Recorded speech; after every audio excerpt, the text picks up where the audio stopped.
Hello students, how are you? I hope fit and fine at your home and doing your homework regularly, properly. Students, I am your SS teacher.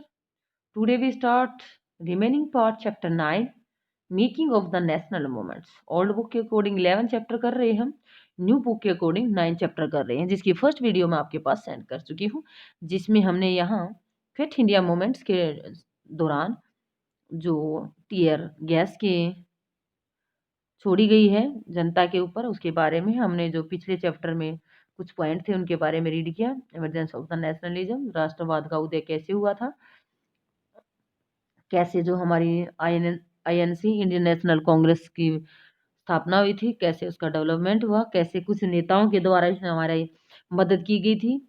जो 1885 में हमारी INC Indian national Congress की स्थापना की गई थी, जो 72 delegate थे, इसके अंदर दादा भाई नौरोजी थे, फिरोज शाह मेहता थे, बदरुद्दीन तेब जी थे, BC बैनर्जी, सुरेंद्र नाथ बैनर्जी, रोमेश चंद्र दत्ता, सुब्रमण्यम अय्यर जी। तो ये बहुत सारे नेता थे जिन्होंने हमारा साथ दिया था। जो हमारे ये दादा भाई नौरोजी थे, ये बिजनेसमैन भी थे, पब्लिसिस्ट भी थे, लंदन के अंदर थे। एक जो ऑफिशियल ब्रिटिश रिटायर ऑफिशियल थे, AU हुम थे, जिन्होंने हमारी बहुत सारी मदद की थी। अब हम यहाँ देखते हैं ये दादा भाई नौरोजी की जो पिक्चर है, तो नौरोजी के द्वारा एक बुक लिखी गई थी जिसका नाम है poverty and un British rule in India, sketching criticism of the economic impact of the British rule. तो जो ये जो दादा भाई नौरोजी है उसके द्वारा बुक लिखी गई थी, जिस बुक का नाम था poverty and un British rule in India.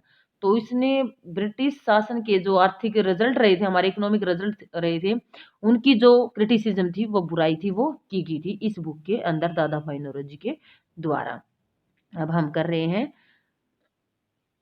Freedom is our birthright, स्वतंत्रता हमारा जन्मसिद्ध अधिकार है।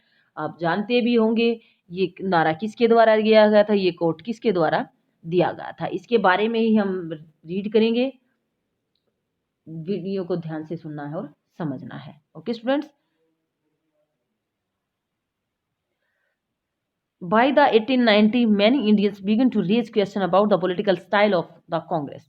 1890 तक बहुत सारे इंडियंस के द्वारा क्वेश्चन उठाए जाने शुरू किए थे, किसके पॉलिटिकल स्टाइल पर, कांग्रेस की जो राजनीतिक व्यवस्था थी उसके बारे में बहुत सारे प्रश्न उठाए जाने शुरू कर दिए थे। In Bengal, Maharashtra and Punjab leader such as Bipin Chandra Pal, ये बंगाल के अंदर, महाराष्ट्र के अंदर और पंजाब के अंदर कुछ नेता थे जिन्होंने आवाज उठाई थी, क्वेश्चन उठाए थे, किसकी व्यवस्था पर, कांग्रेस की व्यवस्था पर। कब बनाई गई थी कांग्रेस? 1885 में। तो ये 1890 के बाद के टाइम में कुछ इनके क्वेश्चन उठाए गए थे। विपिन चंद्र पाल, बाल गंगाधर तिलक और लाला लाजपत राय, ये 3 नेता थे, बंगाल से, महाराष्ट्र से और पंजाब से। विपिन चंद्र पाल, जिसको बाल, पाल और लाल के नाम से हम जानते हैं, पर beginning to explore more radical objectives and method, इन्हीं नेताओं के द्वारा कुछ परिवर्तनवादी उद्देश्य और पद्धतियों के अनुरूप काम करने का इन्होंने अपना एक तरीका अपनाया। उन्होंने कहा कि हम जैसे अंग्रेज कर रहे हैं उन्हीं के अकॉर्डिंग हम कुछ चेंजिंग चाहेंगे, हम परिवर्तन करना चाहेंगे। तो इन तीनों नेताओं के द्वारा रेडिकल ऑब्जेक्टिव मेथड अपनाए, कुछ उद्देश्य और तरीके अपनाए थे। दे क्रिटिसाइज द मॉडरेट, वो मध्यम मार्गी की आलोचना करते हैं। For their politics of prayer, उनको कहते हैं कि प्रार्थना की राजनीति नहीं, निवेदन की राजनीति नहीं, हम उनसे प्रेयर करके राजनीति नहीं कर सकते। Emphasis the importance of the self reliance and the constructive works, उन्होंने कहा कि हम आत्मनिर्भरता या कुछ क्रिएटिव कामों का ज्यादा इंपॉर्टेंस देंगे, कंस्ट्रक्टिव से यानी कि कुछ रचनात्मक कार्यों को इंपॉर्टेंस देना चाहिए। दे argue that the people must relay on their own strength, not on the good intention of the government. उन्होंने कहा, ये जो तीनों नेताओं थे, लाल बाल पाल, बाल गंगाधर तिलक, लाला लाजपत राय और बिपिन चंद्र पाल के द्वारा ये कहा जाने लगा कि हम लोगों को, यानी कि जो जनता है, सरकार के नेक इरादों पर नहीं, जो सरकार है, ब्रिटिश गवर्नमेंट्स है, उसके गुड इंटेंशन पर नहीं, नेक इरादों पर नहीं, बल्कि अपनी ताकत पर भरोसा रख के लड़ाई लड़नी चाहिए। अपनी आजादी के लिए हम अपनी ताकत पर भरोसा करना चाहिए। ये किसके द्वारा कही गई बातें? लाल बाल पाल के द्वारा। People must fight for Swaraj, लोगों को लड़ाई करनी है अपने स्वराज, अपनी आजादी के लिए। थैंक रेज द स्लोगन, और उनके द्वारा तिलक रेज, तो ये गंगाधर जो तिलक थे उनके द्वारा स्लोगन उठाया गया, freedom is my birth right and I shall have it. Freedom जो मेरा स्वतंत्रता जो मेरा जन्म सिद्ध अधिकार है, मैं उसे लेकर रहूंगा। तो ये कोट है, इसको ध्यान से याद रखना है। ये किसके द्वारा कहा गया है? बाल गंगाधर तिलक के द्वारा। ओके, नेक्स्ट, इन 1905 वॉयस राय कर्जन, 1905 की बात है। तो जैसे हमने पिछले उसमें पढ़ा था 1890, उसके बाद हम यहाँ डायरेक्ट 1905 में आ गए हैं। वॉयस राय कर्जन अंग्रेज अधिकारी थे, ब्रिटिश अधिकारी थे। पार्टीशन बंगाल, जिसने बंगाल को 2 भागों में बांट दिया था, जिसको बंगाल का बंटवारा कहते हैं, बंगाल विभाजन कहते हैं। कब हुआ था? 1905 में। किसके द्वारा किया गया था? ये वॉयस राय कर्जन के द्वारा। याद रखना, पूछा जा सकता है। बंगाल पार्टीशन किसके द्वारा किया गया था? वॉयस राय कर्जन के द्वारा। कब किया गया था? 1905 में किया गया था। एट दैट यहाँ 2-3 क्वेश्चन आ चुके हैं कि जो स्लोगन है वो किसके द्वारा दिया गया था? बाल गंगाधर तिलक के द्वारा। एंड अभी जो वॉयस राय कर्जन है, इसने क्या किया था? बंगाल पार्टीशन कब किया था? 1905 में। At the time Bengal was the biggest province of British India.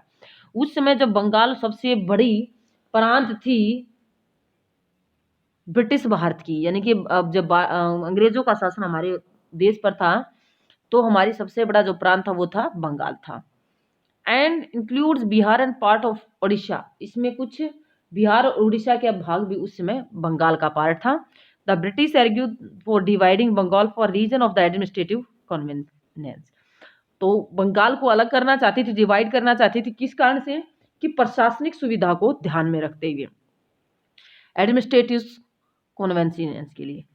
What did administrative कन्वेंशियंस means, इसका मतलब क्या है? प्रशासकीय सुविधा का अर्थ क्या है? Whose convenience did it represent, क्या मतलब है सुविधा? ये सुविधा कन्वेंस किसको मिलने वाली थी? Clearly it was closely tied to the interest of British official. ये सीधा सीधा सा इसका इंटरेस्ट किसका था? ब्रिटिश अधिकारियों का एंड बिजनेसमैन जो व्यापारी थे। Even show instead of the removing non Bengali area from the province, इसके साथ साथ जो बंगाल के अलावा दूसरे इलाकों को अलग करने की बजाय इसका जो ईस्टर्न पार्ट था बंगाल का, even the instead removing the non Bengali area from the province, इस प्रांत का जो बंगाल से अलग एरिया है, गवर्नमेंट सेपरेट ईस्ट बंगाल को अलग करना चाहती थी, मर्ज इट विद असम, और इसको असम के अंदर मर्ज करना चाहती थी, जोड़ना चाहती थी। Perhaps the main British motives were to curtails the influence of Bengali politician and split the Bengali people। तो इसका जो मेन मोटिव था कि बंगाल के अंदर जो व्यक्ति हैं, जो नेता हैं, उन नेताओं का प्रभाव न हो, इसलिए जनता को अलग अलग बांट दिया जाए। इसका अंग्रेजों का मुख्य उद्देश्य था पूर्वी बंगाल को अलग करना और पूर्वी बंगाल का पार्ट असम में मिलाना, ताकि जो बंगाल के नेता हैं, लीडर हैं, उनके प्रभाव को कम किया जाए और बंगाली जनता को डिवाइड या बांट दिया जाए। ओके, ताकि लोग उनसे ज्यादा प्रभावित ना हो सके और अंग्रेजों के खिलाफ आवाज न उठा सके। Partition of Bengal infuriated people all over the India, Bengal के विभाजन से पूरे देश के अंदर क्या हुआ था? गुस्सा लोगों के अंदर भर गया था। All section of the Congress, the moderate and the radicals, Congress party के सभी सेक्शंस, मध्यवर्गी या परिवर्तनवादी, radicals as they may be called opposed it, सभी इसका विरोध कर रहे थे कि बंगाल को बंटवारा नहीं किया जाए। लार्ज पब्लिक मीटिंग, बड़ी बड़ी पब्लिक मीटिंग शुरू हो गई थी। Demonstrations were organised and novel methods of mass protest development, तो इस प्रकार बड़ी बड़ी जनसभाएं का आयोजन शुरू किया गया था, जुलूस निकाले गए थे। जन प्रतिरोध यानी कि जनता का जो विरोध था उसके लिए नए नए रास्ते ढूंढे जा रहे थे प्रोटेस्ट करने के लिए। The struggle that unfolded come to be known as the Swadeshi movements, और यह संघर्ष बाद में एक बड़ा रूप ले लिया गया था जिसको स्वदेशी मूवमेंट्स के नाम से जाना गया था, अपने देश का आंदोलन के रूप से जाना गया था। Strongest in Bengal but with elsewhere to deltaic Andhra for instance it was known as the Vande Mataram moments. कुछ इलाकों में तो इसको स्वदेशी मोमेंट्स के नाम से जाना जाता था। यह आंदोलन बंगाल में सबसे ज्यादा फैला हुआ था और इसकी गूंज हर स्थान पर सुनाई दे रही थी।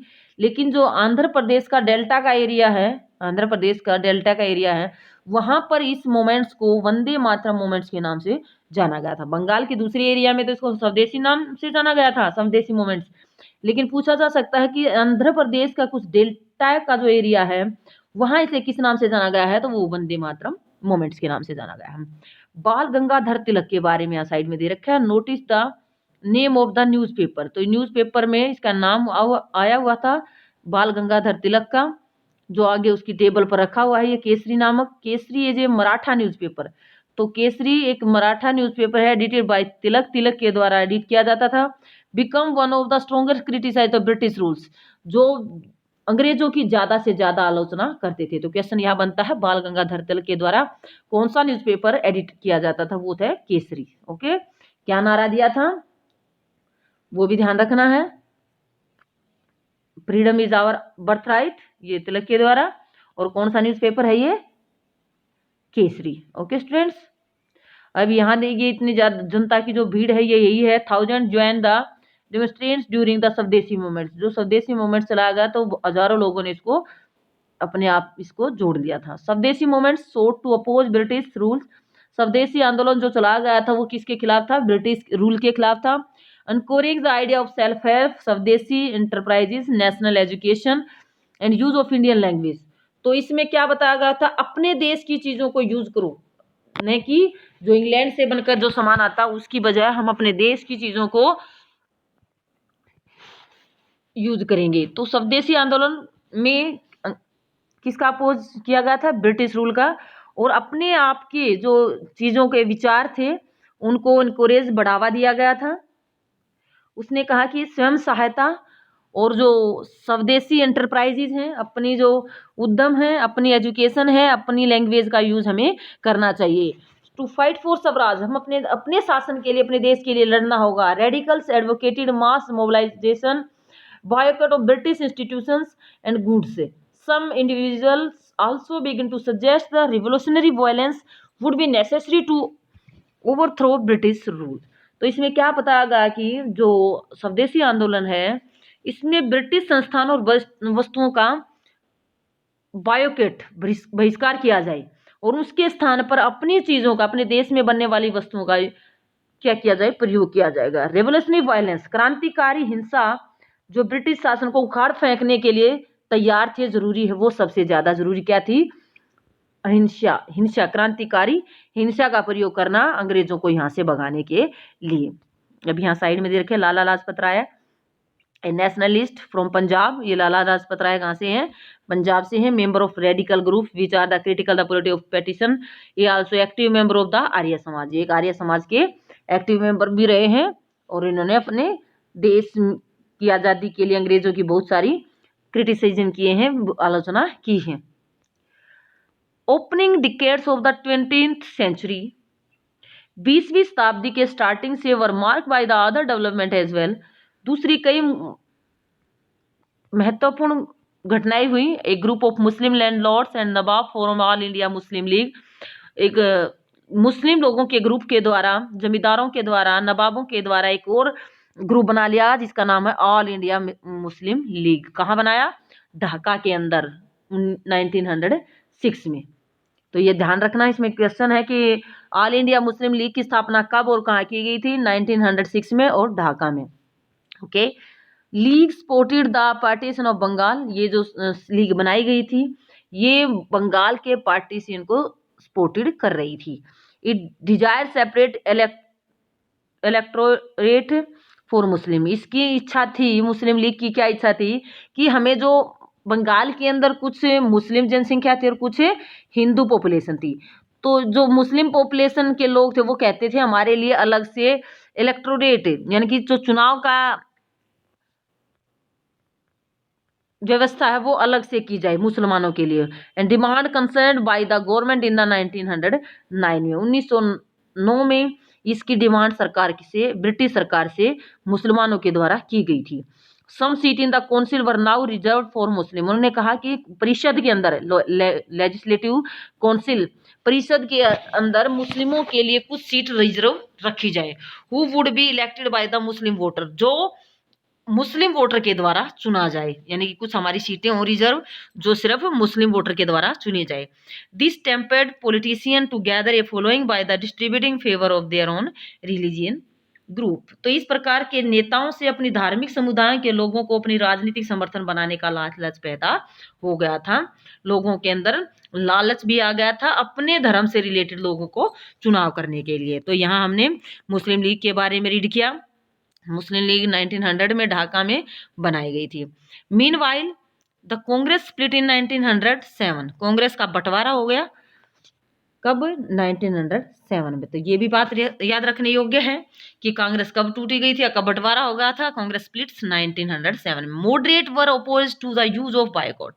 जो मध्य मार्ग के नेता थे वो बायकॉट का प्रयोग नहीं करना चाहते थे, विरोध नहीं करना चाहते थे अंग्रेजों को। वो शांति से अपनी बातें ब्रिटिश सरकार से मनवाना चाहते थे। लेकिन जो रेडिकल थे, परिवर्तनवादी थे, वो शांति से नहीं करना चाहते थे, बल्कि वो पावर का प्रयोग करके अपनी आजादी को प्राप्त करना चाहते थे। They felt that it involve the use of force. तो उसमें क्या कहा गया? उन लोगों का मानना था कि बल के प्रयोग की आवश्यकता होती है। कौन मानते हैं? रेडिकल वाले मानते हैं। After the split of the Congress came to the dominated by the moderate with the Tilak follower functioning from the outside.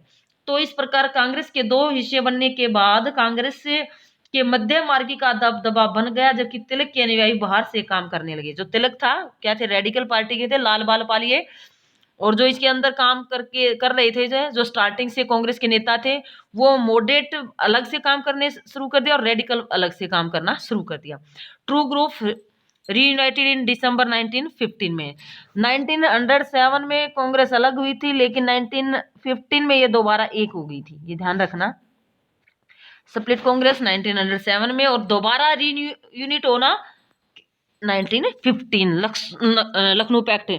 Next year the Congress and the Muslim League sign the historic Lucknow pact. तो इसके बाद जब लखनऊ पैक्ट बनाया गया था, उस समय इन दोनों आपस में इकट्ठे हो गए थे। टू वर्क टुगेदर, आपस में मिलकर काम करना। Representative government in the country, और अपने प्रतिनिधि सरकार के गठन के लिए मिलकर काम करेंगे, ऐसा इनके द्वारा फैसला लिया गया। तो दो बातें यहाँ इंपॉर्टेंट, बल्कि 3। 1906 में ऑल इंडिया मुस्लिम लीग, 1907 में कांग्रेस स्प्लिट्स, 1915 में reunite Congress. Okay. Growth of the mass nationalism. जनता कैसे इसके अंदर शुरुआत हुई, जनता का कैसे इनके साथ मिलना, कांग्रेस पार्टी के साथ मिलना हुआ। आफ्टर 1990 1919 के बाद स्ट्रगल अगेंस्ट ब्रिटिश रूल, जो स्ट्रगल चल रहा था, संघर्ष चल रहा था अंग्रेज सरकार के विरुद्ध, gradually became a mass movements. वो धीरे धीरे जनता का आंदोलन बन चुका था। Involving peasant, tribal, students, women in large number, occasionally factory worker as well. तो इसमें सभी व्यक्ति शामिल होते जा रहे थे, स्टूडेंट्स भी, औरतें भी, फैक्ट्री वर्कर भी, सब आदिवासी, किसान, सब इसमें शामिल होते जा रहे थे। Certain business groups to begin to actively support the Congress in the 1920 decades via this show. कुछ बिजनेस ग्रुप्स, कुछ व्यावसायिक समूह भी कांग्रेस को सक्रिय रूप से समर्थन देना शुरू किया था। ऐसा क्यों हुआ था, इसके बारे में हम आगे रीड करेंगे। अब यहाँ देखो, रिवोल्यूशनरी वायलेंस का मीनिंग देखें। Use of the violence,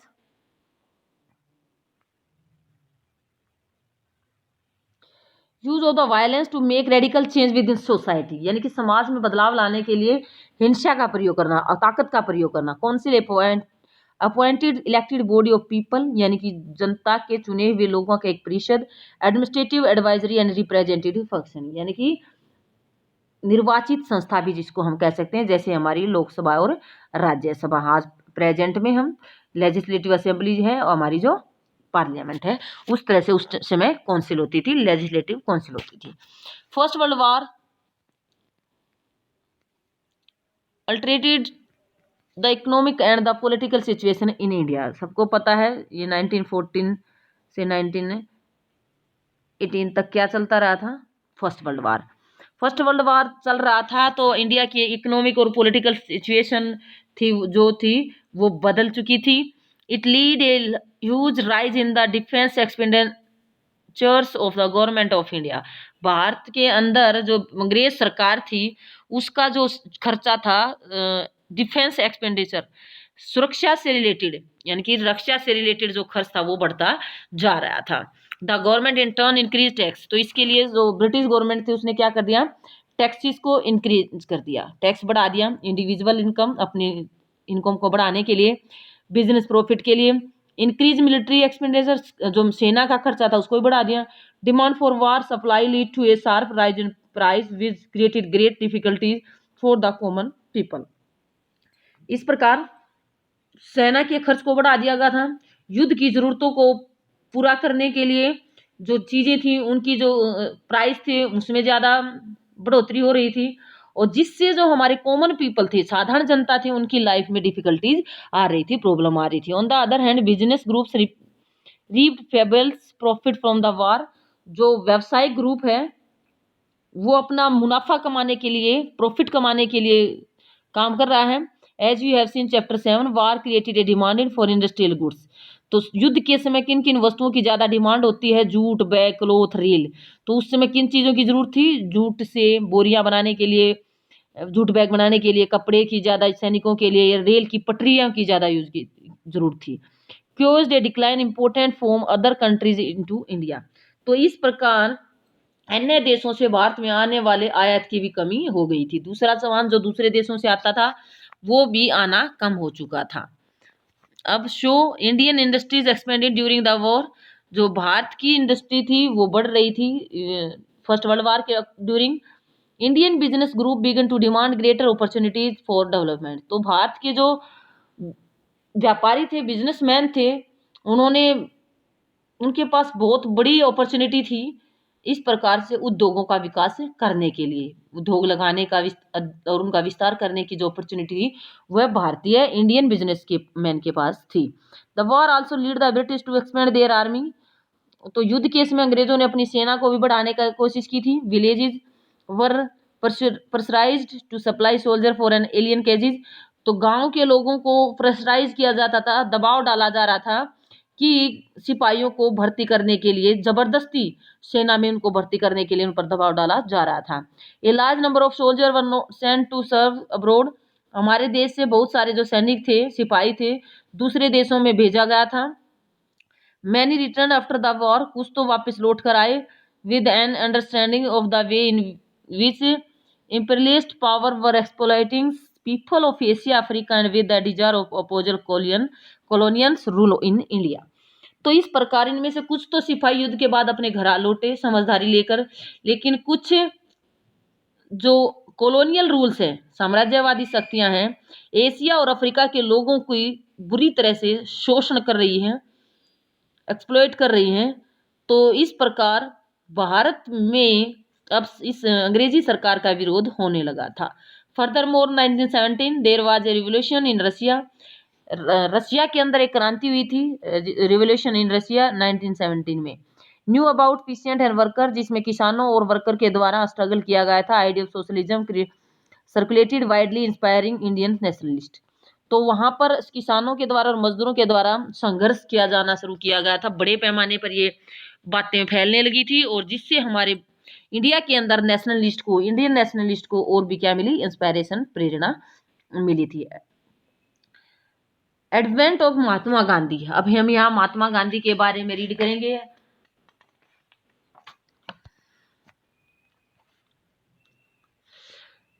it is in these circumstance, जो भी परिस्थितियां उस समय चल रही थी, फर्स्ट वर्ल्ड वॉर चल रहा था, कांग्रेस का बंटवारा हो रहा था, मुस्लिम लीग बन रही थी, कांग्रेस का दोबारा रियूनिट हो रही थी, उसके बाद रूस के अंदर क्रांति हो रही थी, फर्स्ट वर्ल्ड वॉर चल रहा था। इन सब सर्कमस्टेंसेज में महात्मा गांधी हमारे जो मास लीडर, एक बड़े नेता के रूप में उभरे। As you may know, Gandhi ji as 46 राव in India 1915 from South Africa. जब भारत लौटे महात्मा गांधी जी साउथ अफ्रीका से 46 साल की उम्र में। Having a Indian in that the country non-violent merchant against racist restrictions। तो वहाँ साउथ अफ्रीका के अंदर उन्होंने क्या देखा कि नस्ल भेदी पाबंदियों के खिलाफ अहिंसक आंदोलन चला रहे थे अफ्रीका के अंदर। यानी कि बिना हिंसा के वहां पर उन्होंने काम किया था। जो नस्ल भेदी, यानी कि नस्ल के आधार पर वहां पर भेदभाव किया जाता था, racist. He was already respected leader, वो एक अच्छे लीडर थे। नॉन इंटरनेशनली, अंतर्राष्ट्रीय स्तर पर उसको जाना जाता था। His south African campaign, south Africa के अंदर जो अभियान उन्होंने चलाया था, brought him in contact with various type of Indians. तो जो अलग अलग इंडियंस थे जिनका उनके साथ जुड़ाव था, आपस में जानते थे, कॉन्टैक्ट था, वो थे Hindu, Muslim, Parsi, Christian, Gujarati, Tamil, north Indians, upper class, merchant, lower and worker. तो मुस्लिम थे, हिंदू थे, पारसी थे, ईसाई थे, गुजराती थे, तमिल थे, वकील थे, मजदूर थे, व्यापारी थे, सब भारतीयों से मिलने जुलने का उनको मौका मिला था। Mahatma Gandhi spend his first year in the India travelling throughout the country. पहले साल तो उन्होंने भारत में इधर से उधर ट्रेवलिंग करते हुए, यात्रा करते हुए गुजार दिया। अंडरस्टैंडिंग द पीपल, लोगों को समझने की कोशिश की, देयर नीड्स, उनकी जरूरतों की, और वेल सिचुएशन, पूरी जो सिचुएशन थी उनको समझने की कोशिश की गई। अब यहाँ देखते हैं हम, founder of the Natal Congress, Durban, south Africa, 1895 में महात्मा गांधी के द्वारा एक जो नटाल कांग्रेस थी उसकी स्थापना की गई थी। एंड फाइट अगेंस्ट रेसिकल डिस्क्रिमिनेशन, जो जाति पर या रंग के आधार पर जो भेदभाव होता है उसके खिलाफ उसने अभियान चलाया था। कहाँ पर? साउथ अफ्रीका के अंदर। किसके द्वारा? महात्मा गांधी के द्वारा। Intervention were in local moments in the Champaran, और उनके बीच में जो फर्स्ट 1915 में गांधी जी यहाँ आए थे और उस 1915 से 16 तक वो यहाँ पर घूमते रहे। जो पहला लोकल मूवमेंट चलाया गया था गांधी जी के द्वारा, तो वो था चंपारण के अंदर, खेड़ा के अंदर और अहमदाबाद। ये 3 मूवमेंट चलाए गए थे, चंपारण, खेड़ा और Ahmedabad. Where he came to into contact with Rajendra Prasad, वहां पर जहां ये घूम रहे थे इन तीनों आंदोलन के दौरान, राजेंद्र प्रसाद से उनकी मुलाकात हुई और वल्लभ भाई पटेल से। Ahmedabad he lead a successful mill worker strike 1918। तो अहमदाबाद में वहां पर मिल के जो स्ट्राइकर वर्कर थे उनके द्वारा स्ट्राइक की गई थी, तो वहां पर उन्होंने उनका साथ दिया था। कब? 1918 में।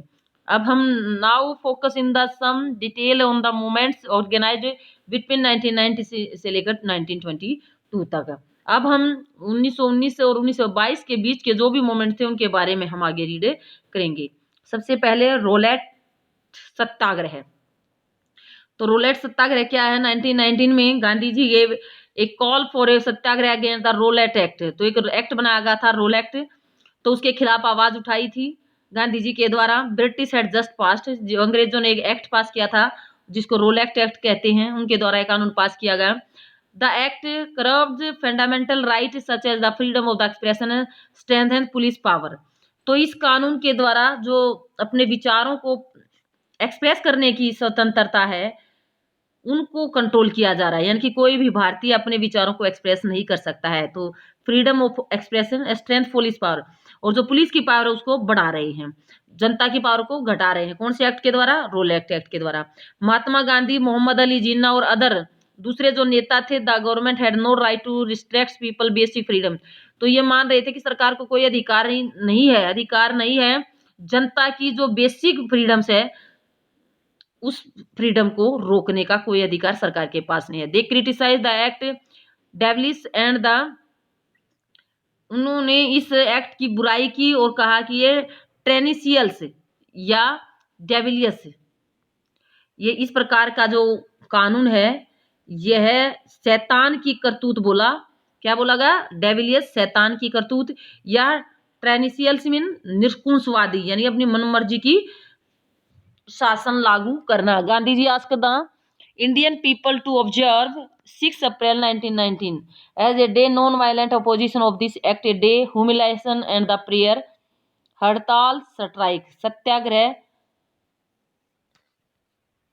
सभा were set up to launch the movement. तो गांधी जी के द्वारा इस एक्ट के खिलाफ आवाज उठाया गया 6 अप्रैल 1919 को, एक डे ऑफ नॉन वायलेंट, अहिंसक विरोध दिवस के रूप में मनाया गया, जिसमें ह्यूमिलेशन और प्रेयर, अपमान और याचना, यानी कि हम लोगों का अपमान किया जा रहा है, अपमान और याचना के रूप में हड़ताल, स्ट्राइक की गई थी, जिसको सत्याग्रह सभा के लिए एक आंदोलन के रूप में तैयार किया गया था।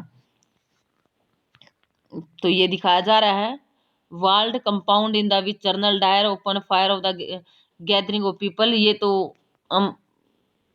दीवार के निशान दिखाए जा रहे हैं जहां जहां गोली के निशान लगे थे। कौन से उसमें? जनरल डायर के द्वारा जो जलियांवाला हत्याकांड हुआ था, जलियांवाला बाग हत्याकांड, उसके बारे में दिखाए गए हैं दीवार पर गोलियों के निशान। Rowlatt satyagraha turn out to the first all India struggles. तो ये जो रोलेक्ट सत्याग्रह था वो भारतीयों का पहला, अंग्रेजों के खिलाफ पहला आंदोलन था। ब्रिटिश गवर्नमेंट, अंग्रेजी सरकार के खिलाफ फर्स्ट स्ट्रगल था ऑल इंडिया का। Throughout it was largely strict to cities, यह कुछ शहरों तक ही फैला। April 1919 there was a number of demonstrations the hartal in the country at the government use brutal measures to surface them. तो 1919 में अप्रैल में पूरे देश के अलग अलग जगह जुलूस निकाले गए थे, हड़ताल की गई थी और सरकार के द्वारा कुछ सरकार के द्वारा सप्रेसिस को दबाने के लिए, इन हड़तालों को, इन जुलूसों को दबाने के लिए दमनकारी नीति अपनाई गई थी। ब्रूटल मेजर, दमनकारी नीति अपनाई गई थी। The Jallianwala Bagh atrocities inflicted by General Dyer Amritsar on Baisakhi day 13 April. 13 अप्रैल को जलियांवाला बाग के अंदर लोग बैसाखी को मनाने के लिए इकट्ठे हो रखे थे।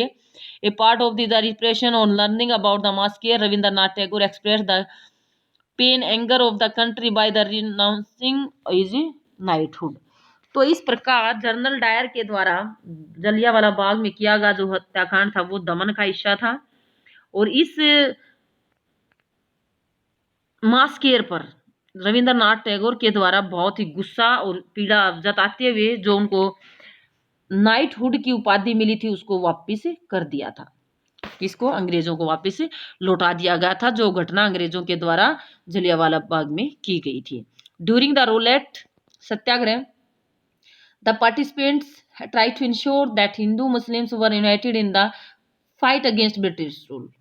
इस रोलेट सत्याग्रह के दौरान हिंदू और मुस्लिम के बीच गहरी एकता का प्रयास हुआ, यानी कि गहरी एकता आपस में मिली।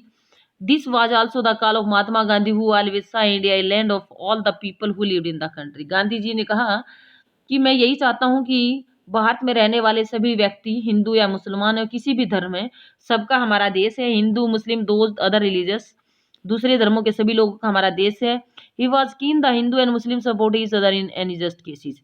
उन्होंने कहा कि हमें हर एक न्यायपूर्ण उद्देश्य के लिए एक दूसरे का समर्थन करना होगा और हम एक दूसरे का साथ देंगे। ओके स्टूडेंट्स, यहाँ तक हम करते हैं। वीडियो को ध्यान से सुनना है, समझना है। Okay, thank you.